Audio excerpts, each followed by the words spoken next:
በዓለማችን ላይ ዝነኛ በሆነው በሆሊውድ ውስጥ ከተሰሩ ፊልሞች ለምሳሌ ጌም ኦፍ ዘ ትሮን ኪንግ ኦፍ ዘ ኖርዝ በተሰኘው ታሪክ ውስጥ የዛች ከተማ ሚስጥር ተገልጾበታል። በተወዳጁ ስፓርታከስ ፊልም ብዙ ታሪኮቿ የተነገሩላት ከተማ ከዛሬ 2000 ዓመታት በፊት ከምድረ ገጽ የጠፋች ከተማ ናት። ይህች ውብ ከተማ ማን ነች?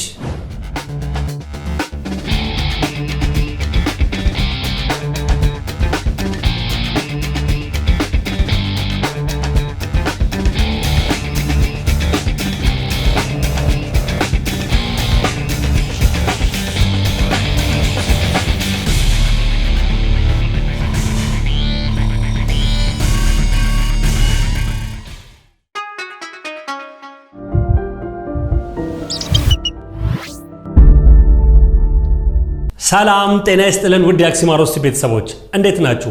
ሁላችሁም በያላችሁበት ሰላማችሁ ይብዛ። ዛሬ አንድ ቆንጆ ፕሮግራም ይዘን ቀርበናል። ይህ ይዘን የቀረብነው ቆንጆ ፕሮግራም አንዲት ከምድረ ገጽ ስለጠፋች ከተማ ነው። ይህች ከተማ አስገራሚ ታሪኮች፣ አስገራሚ ክዋኔዎች፣ ኪነ ጥበብ፣ ኪነ ህንጻ፣ የሰዎች የዕለት ተዕለት ህይወት፣ ስልጣኔ ከዛሬ 2000 ዓመት በፊት የነበራት ከባድ ታሪክ ነው። ታዲያ ይህች ከተማ ማናት የሚለውን አብረን የምንመለከት ይሆናል። ምናልባት በመጽሐፍ ቅዱስ ታሪኩ አልተካተተም እንጂ እንደሌሎቹ እንደ ሰዶምና ገሞራ በአንድ ጊዜ ነው በእሳተ ገሞራ ድራሿ የጠፋች ከተማ በደቂቃዎች ውስጥ ይህ ተፈጽሞባታል። ይህች ከተማ ማነች? ወደ ቪዲዮ እንሂድ እስኪ አብራችሁን ቆዩ። በሮማ ኢምፓየር እምብርት ላይ በናፕልስ የባህር ወሽመጥ አቅራቢያ የምትገኝ በጊዜው የቀዘቀዘች ከተማ ትገኛለች። ለዘመናት ከምድር በታች ተደብቃ የኖረች ከተማ። ይህች ከተማ በከፍተኛ እንቅስቃሴ የተጨናነቁ ጎዳናዎች፣ በሸማቾችና በነጋዴዎች የተጨናነቁ ገበያዎች፣ የሚያማምሩ ቅንጡ ቤቶች፣ የብዙ ፈጠራና የስልጣኔ ቦታ ነበረች።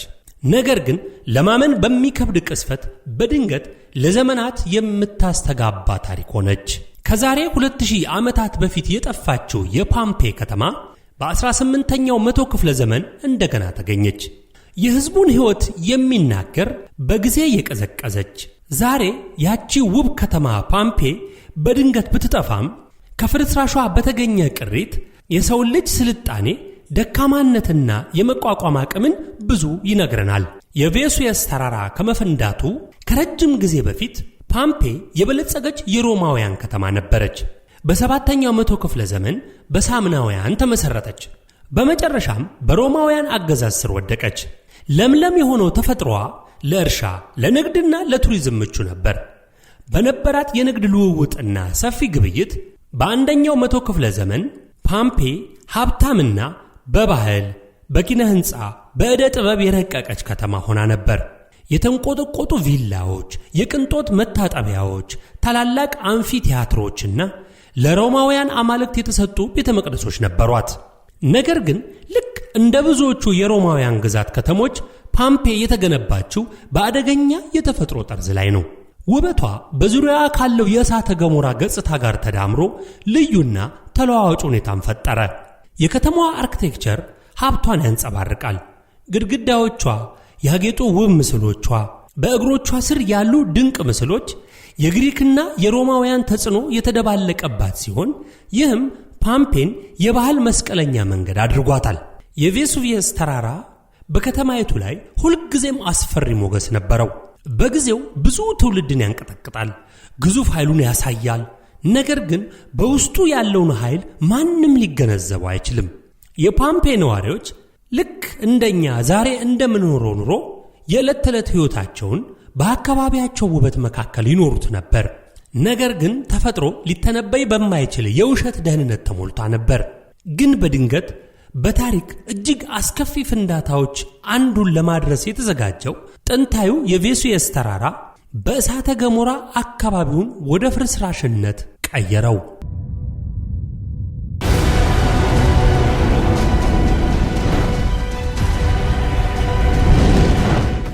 እንደ አውሮፓውያን አቆጣጠር በ79ኛው መቶ ክፍለ ዘመን ነሐሴ 29 ቀን ማለዳ ላይ የፓምፔ ከተማ አስደናቂና የማይረጋጋ የሰማይ ዳመና ነቃት።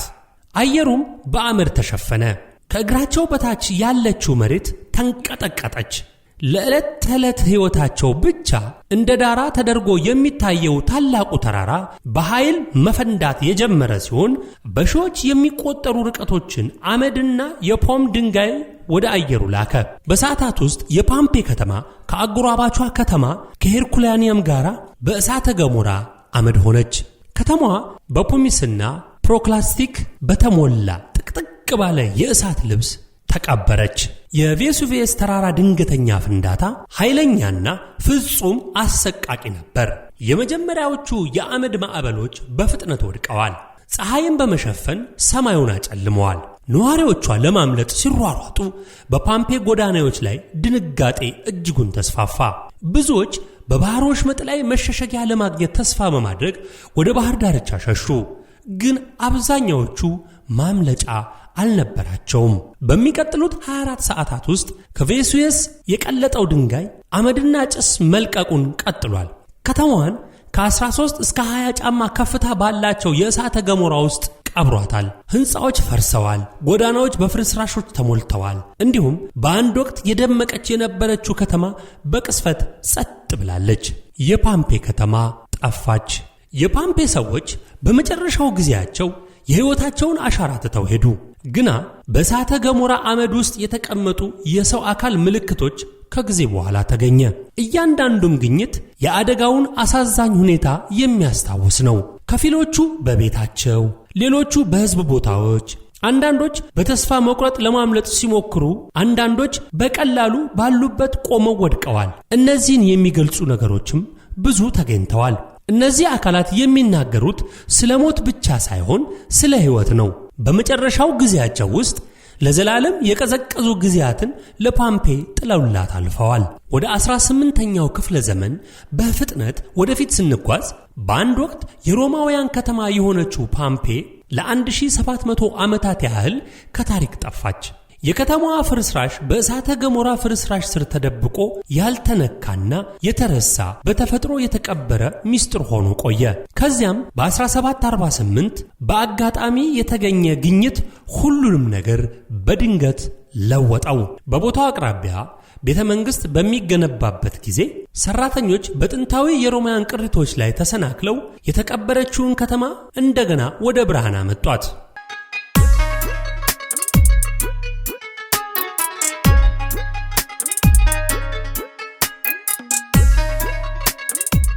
አርኪኦሎጂስቶችና የታሪክ ተመራማሪዎች በዓለም ላይ በጣም አስፈላጊ ከሆኑት የአርኪኦሎጂ ቦታዎች አንዱ የሆነውን በማወቅ ቁፋሮ ጀመሩ።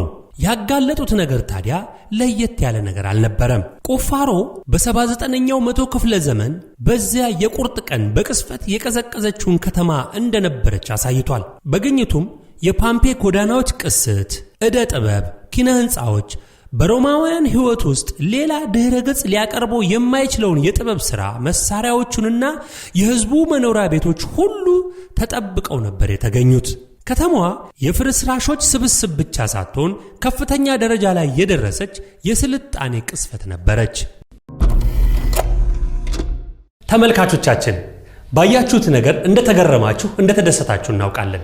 ምናልባትም የምታውቋት ሰዎች ትኖራላችሁ። ይህች በሮም ወይም ጣሊያን ውስጥ የምትገኘው የፖምፔ ከተማ ከብዙ ዓመታት በኋላ ጠፋች ተብሎ በሳይንቲስቶች በተመራማሪዎችና በቅርስ አጥኚዎች ከምድር ስር ተገኝታለች። ከነብዙ ግሳንግሷ፣ ከነ ታሪኳ፣ ከነ ኪነ ጥበቧ፣ ከተፈጥሯዊ ሀብትና ከሌሎች ሚስጥሮቿ ጋር ሳይንቲስቶች ተመራምረው ቅሪቷን አግኝተዋል። ግን አያሳዝንም? አለሁ ማለት ከንቱ ነው።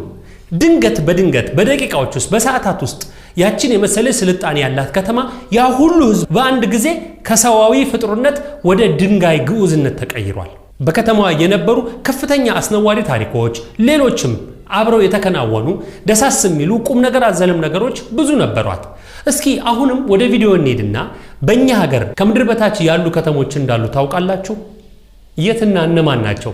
መለስ እንላለን። እስኪ አሁንም ወደ ቪዲዮ እንሄድ። የፓምፔ ዳግም ግኝት ሕንፃዎችንና ቅርሶችን ማውጣት ብቻ አልነበረም፣ የጠፋውን ዓለም ወደ ሕይወት መመለስም ጭምር ነበር። የከተማይቱ ቅሪቶች በሮማ ኤምፓየር የዕለት ተዕለት ኑሮ ላይ ወደር የለሽ እይታን ሰጥቷል። አርኪኦሎጂስቶች ሱቆች፣ የሕዝብ መታጠቢያ ቤቶች፣ ሬስቶራንቶችና በሴተኛ አዳሪዎች የተከበቡ መንገዶችን አገኙ። በተጠረቡ መንገዶች ላይ በአንድ ወቅት በሳቅ በውይይትና በሮማ ማህበረሰብ ግርግር ወደ ተሞሉ ቤቶች ገቡ። የከተማዋ መታጠቢያዎች ከፓምፔ በጣም የተራቀቁ ባህሪያት አንዱ መሆኑን ይገልጻል። ይህም የሮማውያን ማህበራዊ ሕይወት ዋና ነጥብ ነበር።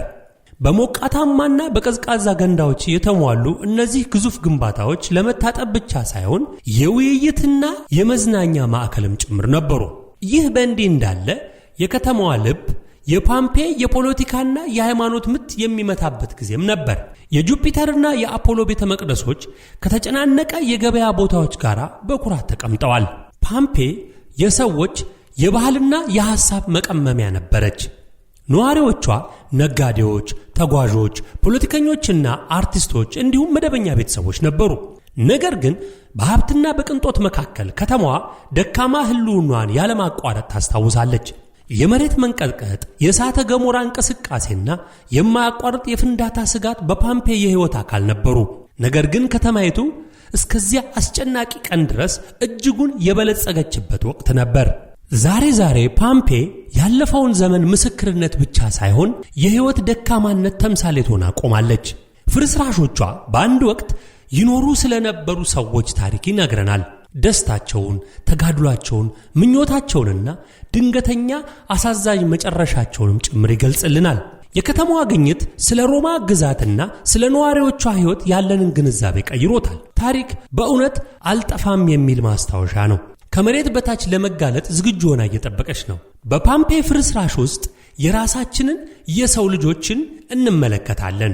ይህም በመጨረሻ ሁላችንም ካለፈው ጋር የተገናኘን መሆናችንንና ከኛ በፊት የመጡት ሰዎች ታሪክ ከሄዱ በኋላ ዓለማችንን እንደሚቀርጹት ማሳሰቢያም ጭምር ነው።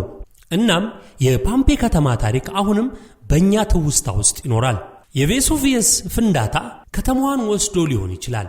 ነገር ግን ውርሷን፣ ታሪኳን ፈጽሞ ሊሽረው አይችልም። በጸጥታ ፍርስራሾች ውስጥ የስልጣኔ ሹክሹክታ ከረጅም ጊዜ ጀምሮ እንሰማለን። ይህም እያንዳንዱ የሰው ልጅ ሕይወት አሻራውን እንደሚተው ያስታውሰናል። እኛም እንደ ሁልጊዜው በታሪክ ውስጥ በማደግ ላይ እንዳሉ ታሪኮች በማደግ ላይ ያለን ታሪኮች ነን። የተወደዳችሁ የአክሲማሮስ ቲዩብ ቤተሰቦች ባያችሁት ቪዲዮ እንደተደሰታችሁ እርግጠኛ ነኝ። ቁም ነገርም እንዳገኛችሁበት ተስፋ አለኝ። የሚገርማችሁ በሀገራችን ወደ ሰሜኑ ክፍል ስትሄዱ ባህር ዳርና ወደ ጣና አካባቢ ተሰውረው ያሉ ከተሞች እንዳሉ ስንቶቻችሁ ታውቃላችሁ? በውሃ ተሰውረው፣ በእሳተ ገሞራ ተሰውረው፣ በምን ይሄን ቀን ያወጣዋል። እንግዲህ የዛ ታሪክ ተካፋይ ሲያደርገን በአይናችን ለማየት ያብቃል። ያ ብቻ አይደለም። ትግራይ ውስጥ አክሱም አካባቢ ሙሉ አንድ ከተማ ከመሬት በታች እንዳለ ታውቃላችሁ? ይህ ታሪክ አጥኚዎችና ተመራማሪዎች የሚያውቁት፣ በተለይ ደግሞ በእምነት አባቶች በሚስጥር የተያዘ ነገር አለ። ለምን? ይሄ ብቻ አይደለም። አሁንም ልመልሳችሁ፣ ተሰውሮ ያለ ኢትዮጵያ ውስጥ የተሰወሩ ፒራሚዶች አሉ። ከግብጽ ፒራሚዶች የሚበላልጡ ወደ አፋር አካባቢ የተገኙ ቅሪቶች አሉ። የሰው ዘር መገኛ ኢትዮጵያ ናት ተብሎ ከተነገረን የብዙ ጽንሰ ሐሳቦች ወይም ደግሞ የታሪክ ባለቤቶች ነን ማለት ነው። እኛም እንደሌሎቹ በእሳተ ገሞራ፣ በጎርፍ ወይስ በምንድን ነው ከተማዎቻችን የተሰወሩት? ይህንን ሁላችንም ለልባችን ይዘን እንቀመጥ፣ እንመርምር፣ እንወቅ። ቀኑ ሲደርስ ደግሞ ልክ እንደ ፖምፔ ከተማ ታሪክ ይዛ የምትወጣ ከተማ ትኖረን ይሆናል። ለዛሬ ያቀረብንላችሁ ፕሮግራም ይህንን ይመስላል። ሰብስክራይብ፣ ላይክ እና ሼር በማድረግ ሌሎች እንዲደርሱ መልካም ትብብራችሁ አይለየን። ለነበረን ቆይታ በጣም እናመሰግናለን። መልካም ጊዜ ይሁንላችሁ። እንወዳችኋለን። ቸር ያገናኘን።